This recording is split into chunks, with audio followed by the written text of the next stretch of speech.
Soy Nelson Bustamante para The History Channel. Hay fragmentos de la historia ocultos en el corazón de las ciudades, relatos escondidos que en realidad duermen frente a nuestros ojos en plazas, esquinas, calles y monumentos urbanos.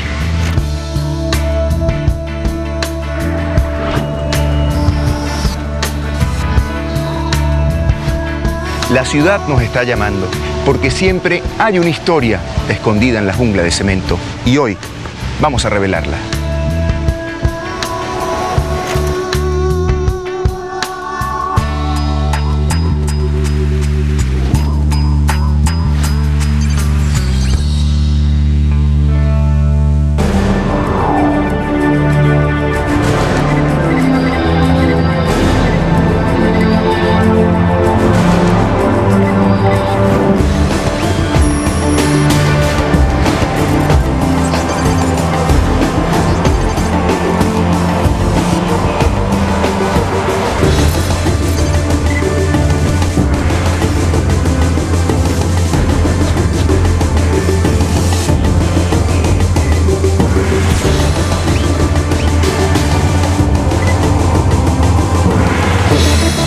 El Quijote nació en Caracas.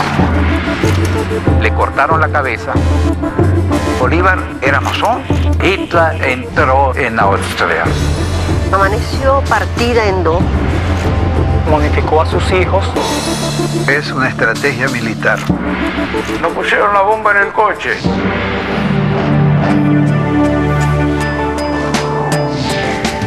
La ciudad de Caracas es una extravagante combinación de tradiciones indígenas, influencias coloniales y modernos edificios que la convierten en un lugar único en Latinoamérica. Esta mezcla de pasiones latinas con ideas extranjeras le da a la ciudad un encanto misterioso.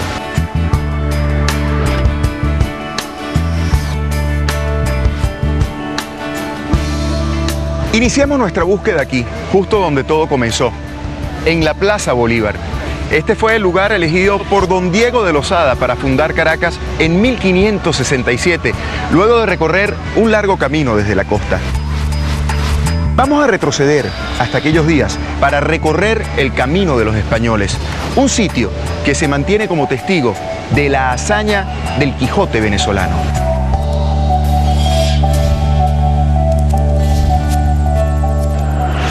Fue a través de este camino por donde en mayo de 1595 un grupo de piratas británicos encabezados por Amías Preston invadieron la ciudad luego de desembarcar en las costas venezolanas.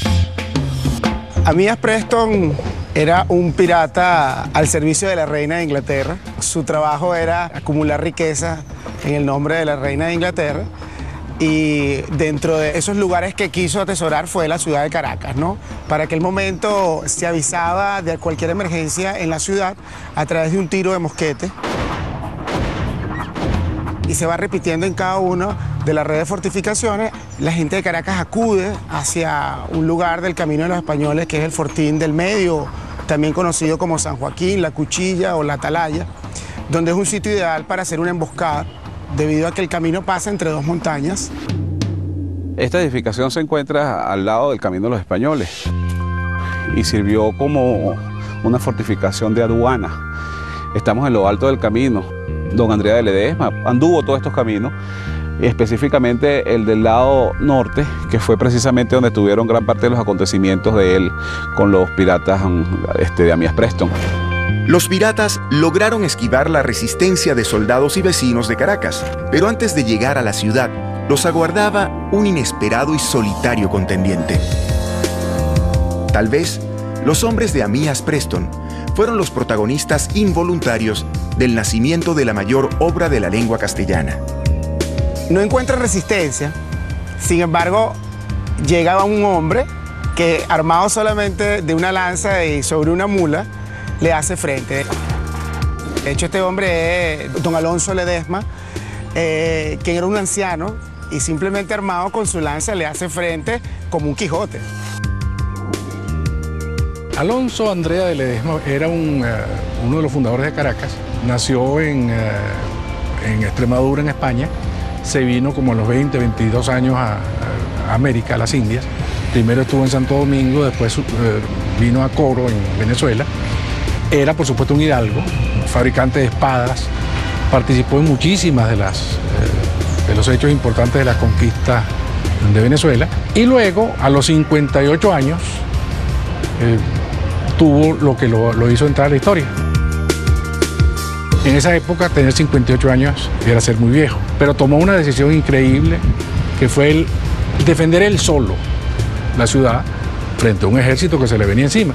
De manera que se puso su vieja armadura, oxidada, buscó su vieja lanza, parece que se puso como yelmo, un bacinete, y cargó contra los ingleses.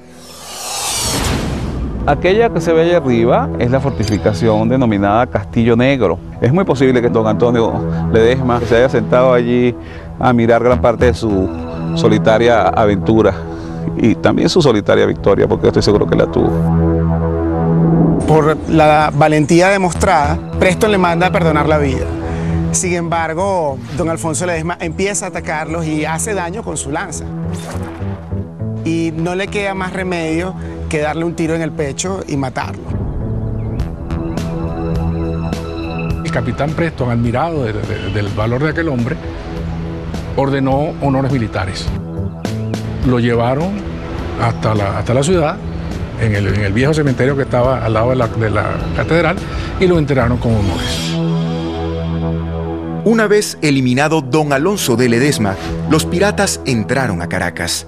Luego de saquear la ciudad durante varios días, los hombres de Preston se retiraron, llevándose con ellos la historia de don Alonso. Casi de inmediato, Gaspar de Silva, que era hijo de uno de los principales conquistadores, que era muy amigo de Ledesma, hizo un informe que envió a Sevilla. Ese informe, permítanme que lo lea un momento, dice, entre otras cosas, que sabe este testigo y vido cómo el dicho capitán como tal, y siendo como era tan gran señor, le embistió al enemigo inglés a caballo, con su lanza y adarga, y andando gran rato escaramuzando entre ellos, como tan valiente soldado y servidor de su majestad, le dieron un balazo que lo mataron y cayó muerto de su caballo. Las similitudes entre la historia de don Alonso de Ledesma y la de don Quijote de la Mancha son muchas. ¿Es posible que Miguel de Cervantes Saavedra se haya inspirado en este hecho para delinear al protagonista de su obra cumbre? Ni lo podemos negar ni lo podemos afirmar. Sin embargo, es quijotesca la situación, es 1 contra 500. Es casi imposible que Cervantes no haya conocido este informe de Gaspar de Silva. Coincide la idea, la imagen de ese Quijote de Caracas, asaltando él solo, en su caballo, con su armadura oxidada, con su lanza, su adarga, su bacinete como yelmo, a un ejército entero. Es demasiado parecido a la idea del Quijote atacando los molinos de viento o a la idea del Quijote atacando el ejército de ovejas. Yo sostengo la tesis de que el Quijote nació en Caracas. El camino de los españoles, utilizado durante siglos para comunicar la ciudad con el puerto de La Guaira, conducía a la actual Plaza Bolívar. En torno a ella se alzaban los principales edificios de la Caracas colonial. A pocos metros de allí se levanta una centenaria residencia en la cual transcurrió una dramática historia de amor. Aunque es frecuentada por cientos de visitantes a diario, son pocas las personas que conocen la historia que esconde la propiedad de la familia del Libertador. Estamos en la conocida Cuadra de Bolívar, en esta casa colonial de 4 ventanales. Nació el Libertador el 24 de julio de 1783. Los Bolívar eran una de las familias más adineradas de América. De hecho, en su época, esta era una de las mansiones más importantes. Bolívar, a pesar de haber pertenecido a una de las familias más ricas de América, tuvo una infancia muy triste. Él fue huérfano, a los 3 años murió su padre, a los 9 años murió su madre, y quien se convirtió en una madre adoptiva para el Libertador fue Josefa. Y durante la noche iba para la casa de Josefa, que quedaba justamente detrás de la casa de Bolívar. Saltaba el muro y dormía con ella. Ella lo consentía mucho. Josefa estaba casada con José Félix Rivas, un gran patriota que se convirtió en un factor determinante en la lucha contra los españoles. Cae la Segunda República, Bolívar tiene que salir a Cartagena y José Félix Rivas es atrapado por los realistas y sin juicio y sin más ninguna preámbulo, ahí mismo fue sentenciado, lo fusilaron, le cortaron la cabeza fue frita en aceite, colocada en una jaula de hierro y expuesta en la plaza de Caracas. Le cortaron la cabeza para que lo viera todo el pueblo caraqueño como un amedrantamiento de lo que iba a pasar si alguien volvía a rebelarse contra España. Josefa Palacios fue una de las 3 tías maternas de Simón Bolívar y la encargada de la crianza del Libertador tras la muerte de su madre. Pero también fue la protagonista de una de las más trágicas historias que hayan ocurrido durante la emancipación venezolana. Ese día Josefa se vistió de negro y fue a la Plaza Bolívar y se quedó mirando la cabeza de su marido. De ese día no habló más. Regresó a su casa, se encerró y prometió más nunca salir de ahí hasta que se fueran los españoles. Las presiones hicieron efecto sobre la mayoría de los criollos, pero Josefa Rivas la motivó a enfrentarlo silenciosamente. 6 años después, cuando ocurre aquella entrevista de Pablo Morillo y Bolívar, Bolívar le pide un solo favor a Morillo y le dice, cuando vaya a Caracas, hable con mi tía y dígale que, de parte mía, que salga y trate de convencerla de que salga, porque se va a morir. Pablo Morillo fue, ella lo recibió en la puerta. Sus únicas palabras fueron que ella saldrá el día que se vayan los españoles. Y no hubo forma. Yo no tengo exactamente la fecha en que murió Josefa, pero Josefa murió después de la liberación. Muy sencillo, en 1820 hubo la entrevista con Morillo. Un año después se van los españoles y se entiende que a partir de ese momento ya Josefa podía salir tranquilamente como lo había prometido.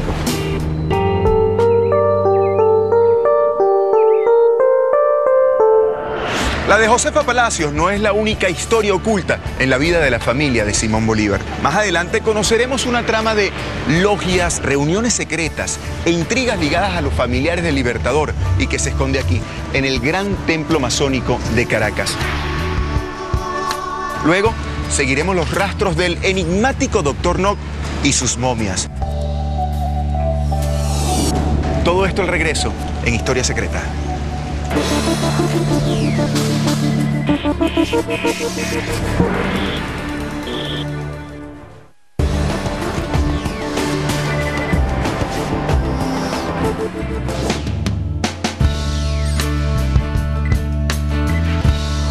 Aquí, en pleno centro de Caracas, se levanta el gran templo masónico.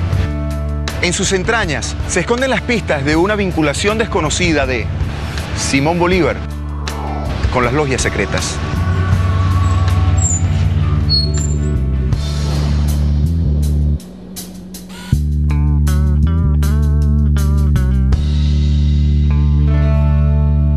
Bolívar era masón, se inicia en España, allí tomó su grado de compañero y no tenemos el documento de cuándo se hizo maestro, pero por las conversaciones, las palabras que usaba, sabemos que era un maestro masón. Ha sido polémica desde hace muchos años la condición de masón del Libertador. Para los que estudiamos a Bolívar es un hecho indiscutible que Bolívar era masón por convicciones. Todas sus actividades siempre se hizo acompañar de muchos hombres masones. Páez, José Félix Rivas, Antonio José de Sucre, todos esos hombres fueron masones y Bolívar se acompañó para todas sus cosas, se asesoró mucho con los masones. Los masones son buenos asesores porque son hombres razonados, pensadores libres. El masón es un hombre de procedimientos claros, de conducta correcta y de buenos principios humanos. Vamos a decir que la masonería nos unió. La masonería fue la que logró todos estos ideales de independencia y libertad. La masonería de esa época era una masonería donde el hombre tenía una visión universal de libertad y de independencia. En la independencia de Venezuela, muchos de los grandes hombres fueron masones. porque la masonería preparaba al hombre individualmente para que después él se ejercite en la vida interna, privada, social, pública y política. La relación de Simón Bolívar con las logias masónicas jugó un papel clave en la lucha por la independencia venezolana. La batalla de Carabobo, el 24 de junio de 1821, marcó la derrota del ejército español, pero también la confirmación de la hermandad entre los masones. La gran batalla de Carabobo sucede el día de la masonería a nivel mundial, que es el 24 de junio de 1717, cuando se crea la logia en Londres. Pablo Morillo, que era masón, y Bolívar, que era masón, se encontraron en el pueblo de Santa Ana de Trujillo y decidieron hacer una guerra, así como la guerra de Waterloo, que decidiera de una vez por todas cuál iba a ser el destino de la República. Pablo Morillo era el máximo héroe de la revolución para los españoles, que estaba vestido a la usanza de la época. Los caballos muy bien adornados, todos uniformados, en una esquina la artillería, la infantería. O sea, era realmente impresionante y fue hecho a propósito para que Bolívar viera cuál era el ejército español. Y ese día Bolívar ganó la batalla, porque ese día se presentó en la colina un hombre vestido con una ruana, montado en una mula parda y con un sombrero. Nadie se imaginó que ese era Bolívar que se estaba acercando. Cuando ese señor se le acerca, le dicen a Pablo Morillo: le presento al general Bolívar. Pablo Morillo se sorprende porque no esperaba eso, ¿no? Y cuando le da la mano, se da cuenta por la forma como los masones se saludan, que era masón. Inmediatamente se abrazan, ahí se rompió ese enfrentamiento y hubo una hermandad masónica. Y al día siguiente, para conmemorar ese gran acto, decidieron construir una pirámide en el sitio y colocaron la piedra masónica que está en Santa Ana de Trujillo. Para América entera, esa fecha del armisticio significó no solamente la liberación de Venezuela, sino la liberación de Ecuador, Bolivia, de Perú, porque fue el momento donde prácticamente se desmembró el liderazgo de España en este continente. Tras su muerte, Simón Bolívar y su familia permanecen rodeados de integrantes de la logia secreta. En el Panteón Nacional de Venezuela, acompañando a Simón Bolívar, hay 37 masones enterrados. Allí descansan en la paz del Señor. Muchos masones pagaron con su vida la independencia de Venezuela, porque muchos de los hombres cayeron en los campos de batalla que eran masones. Y eso nos da la satisfacción a nosotros de tener, primero, un recuerdo triste porque murieron, pero un recuerdo feliz porque murieron peleando.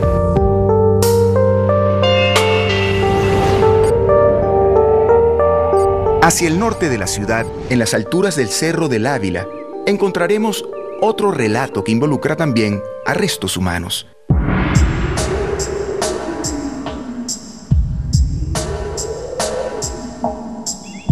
Estamos ubicados en el Parque Nacional del Ávila.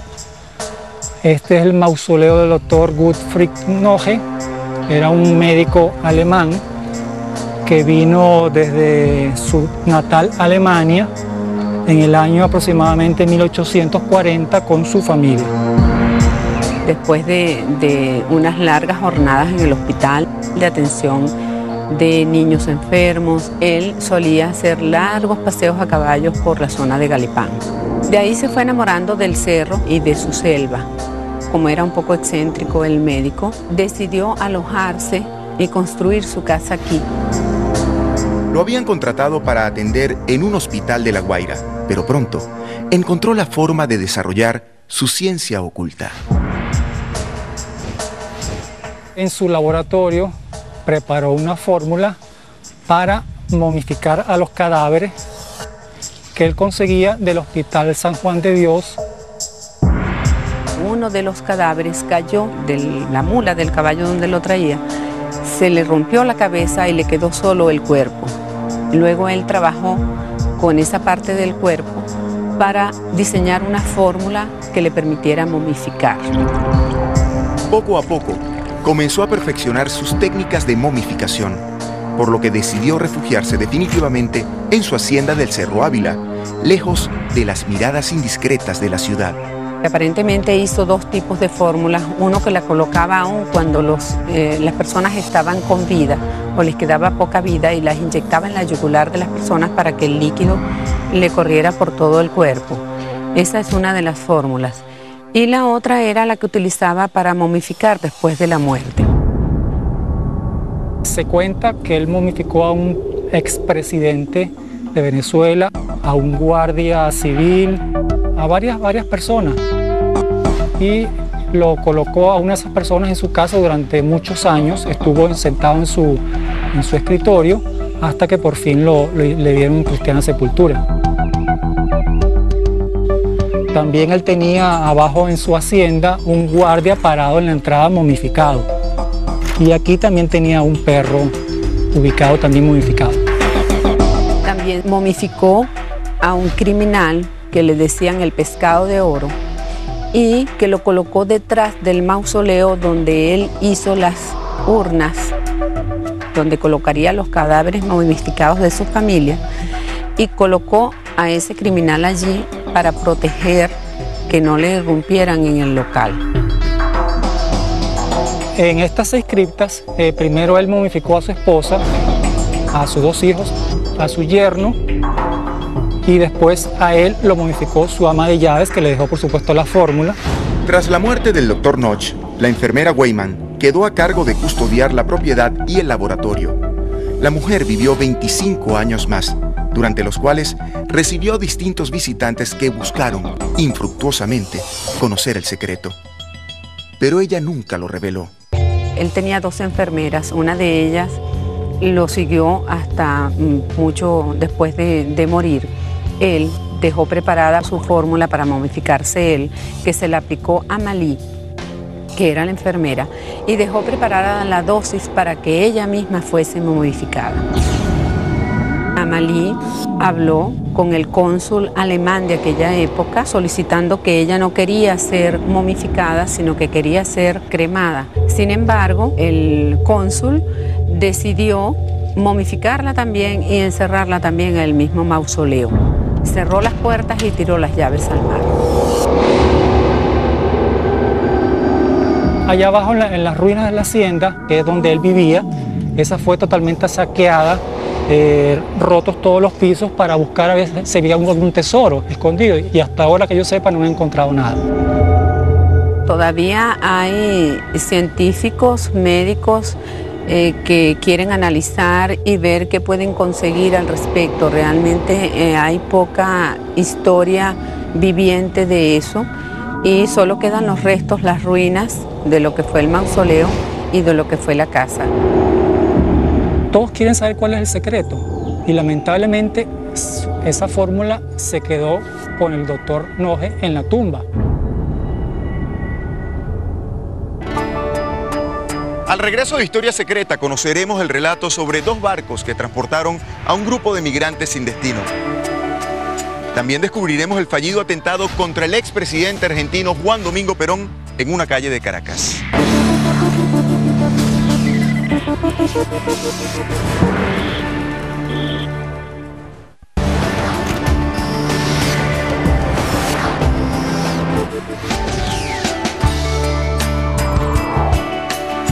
Este es el barrio de La Pastora, en cuyas pensiones se alojaron decenas de refugiados. Eran judíos alemanes y austríacos que llegaron desde Alemania para huir del exterminio nazi.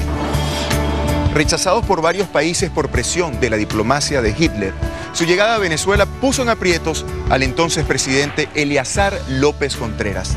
Sin embargo, terminó generando uno de los movimientos solidarios más emotivos que se recuerden. Aquí vivía 6 años, era una casa vieja de patio, como las otras casas de patio de La Pastora, pero todo ha cambiado. Erwin Senzel, a los 98 años de edad, aún tiene en la memoria la odisea que los trajo a Caracas. Yo nací en Austria, allá vivimos como familia judía, muy bien, hasta el 12 de marzo de 1938, cuando Hitler entró en Austria.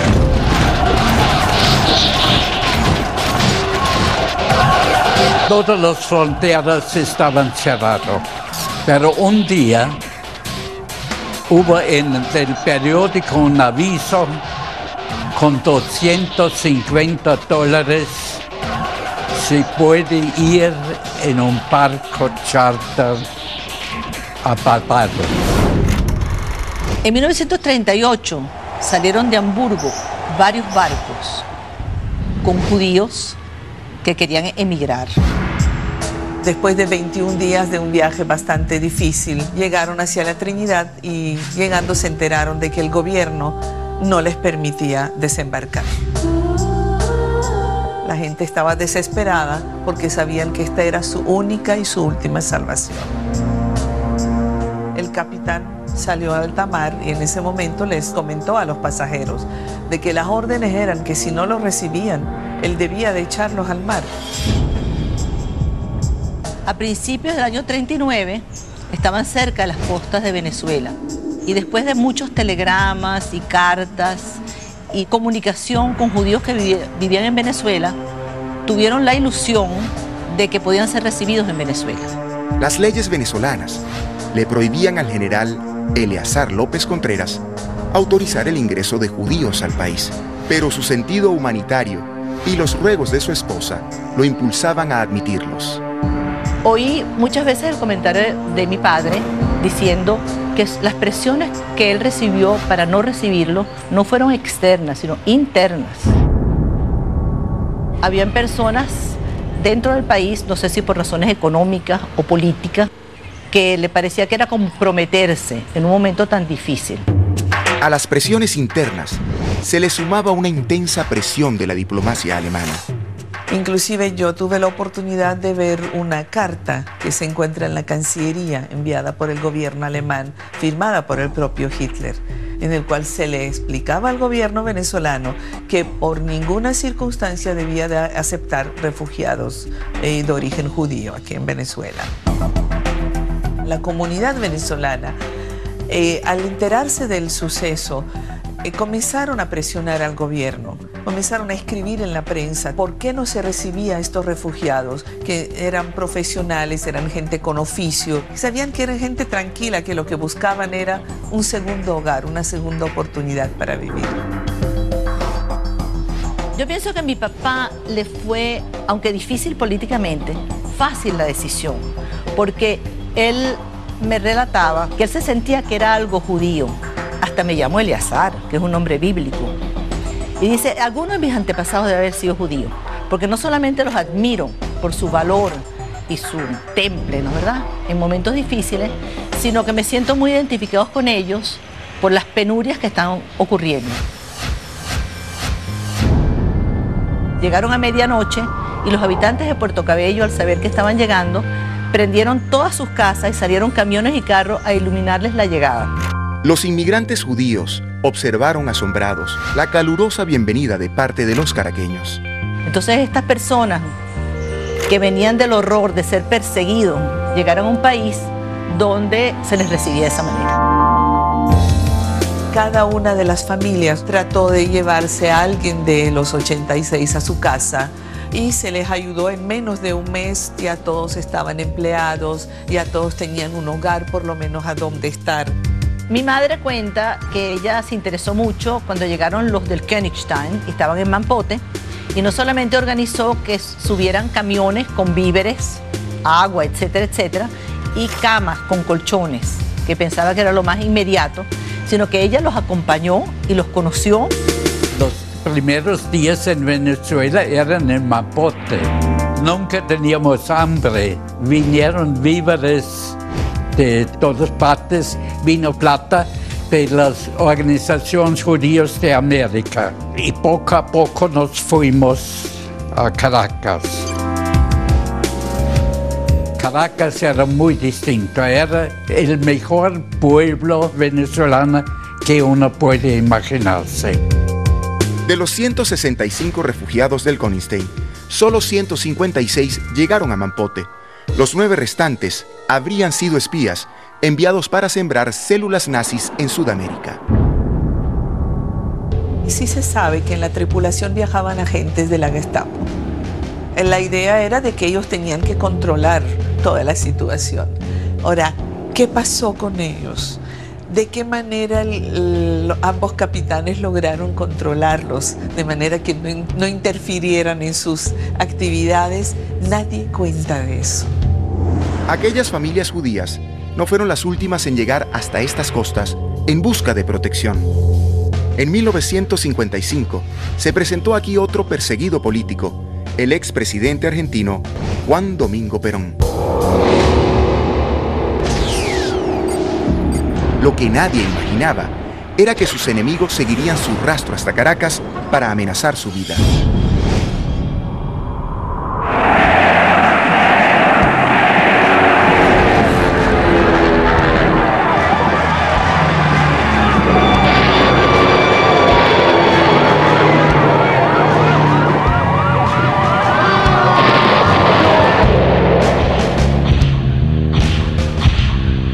Tras ser derrocado por un golpe militar en septiembre de 1955, el general Juan Domingo Perón dejó la Argentina para buscar refugio en el exterior.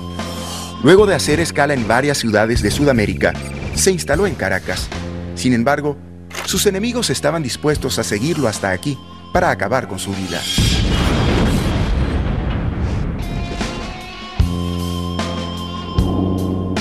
Por entregarlo a Perón nos ofrecieron a Gilaberte y a mí $75.000 a cada uno, porque lo querían secuestrar. Macana lo querían matar.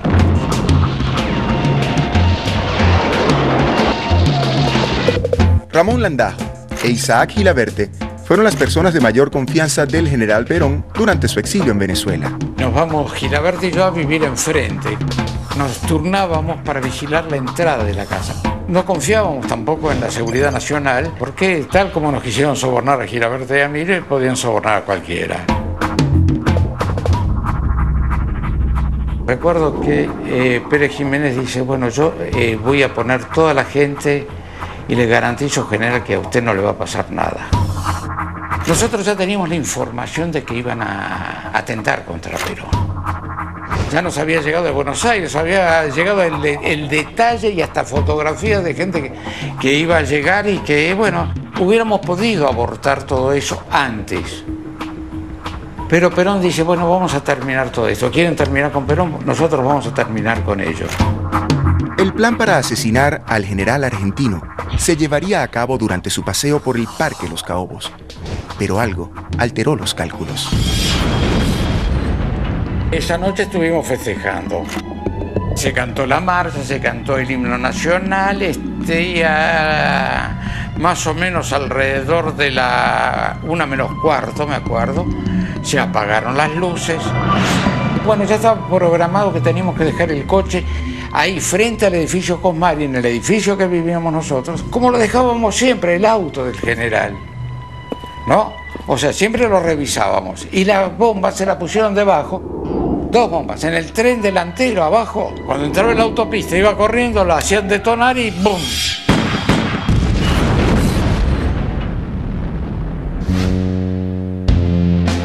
Para poder frustrar el atentado, el general Perón y su entorno alteraron repentinamente la rutina diaria.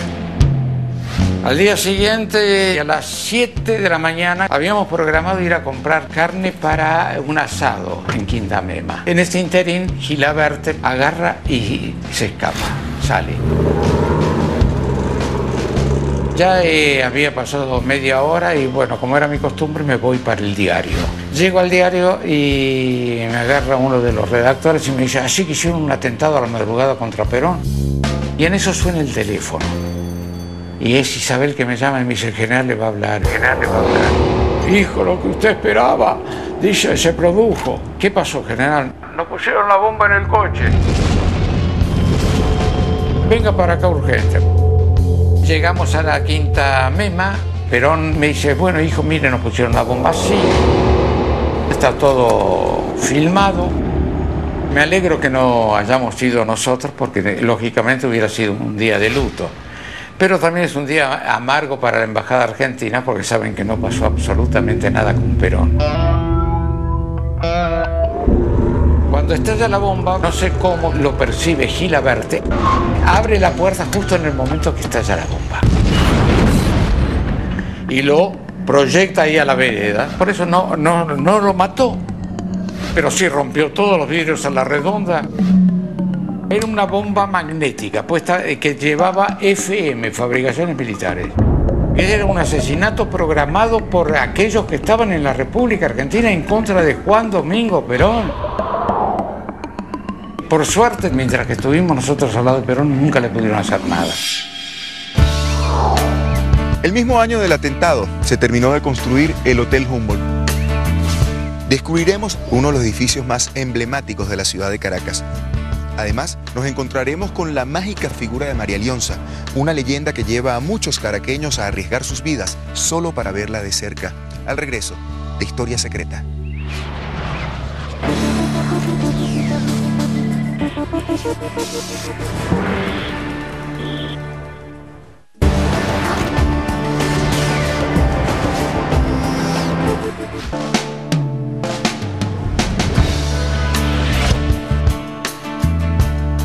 En la cima del Cerro Ávila, escondido muchas veces entre nubes y sombras, se levanta con orgullo el Hotel Humboldt. Construido por órdenes del presidente Marcos Pérez Jiménez, este edificio es un emblema de la ciudad de Caracas, pero sus paredes esconden el secreto del verdadero motivo por el cual fue erigido.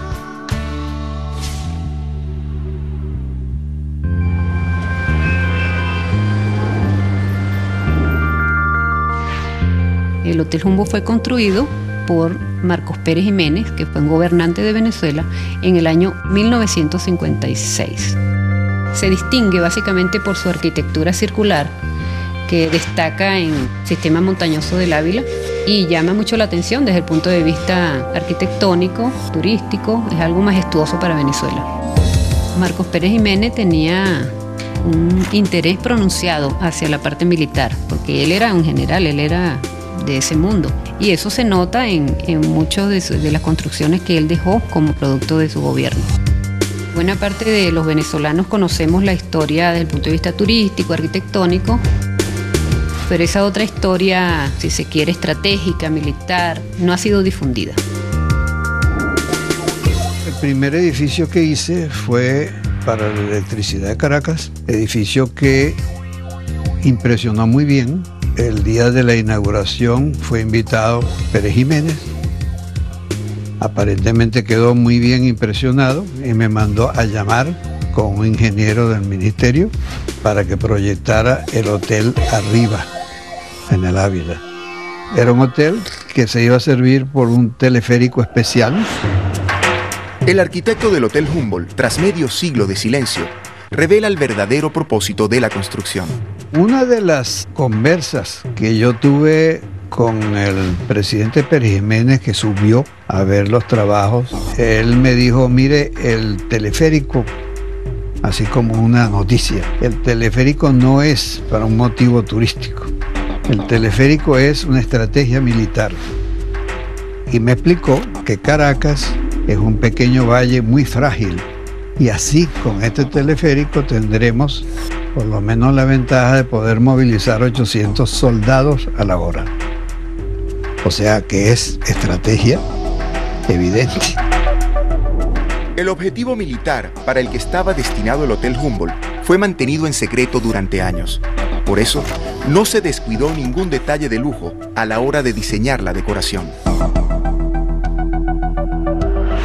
Cuando yo le presenté los primeros planos, le dije, mire, aquí va un casino, porque yo creo que el casino es la única fuente de poder mantener un hotel en esta situación.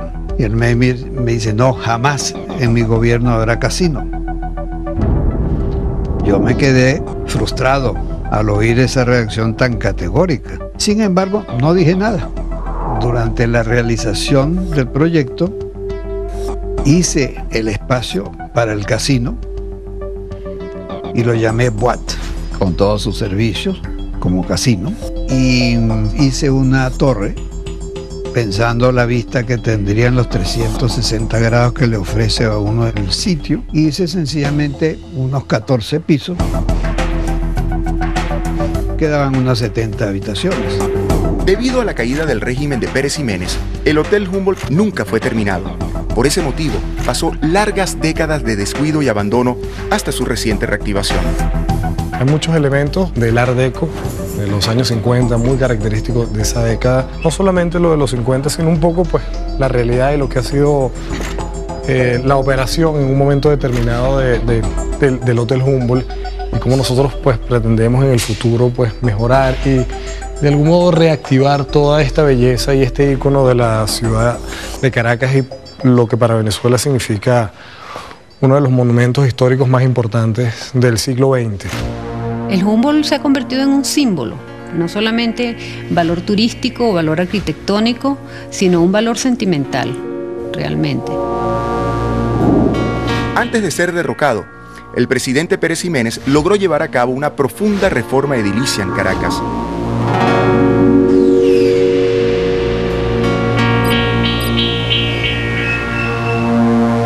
La estatua de María Leonza, uno de los símbolos de la ciudad, fue la más afectada. Una moderna autopista puso en grave riesgo su existencia y acrecentó la devoción de sus seguidores.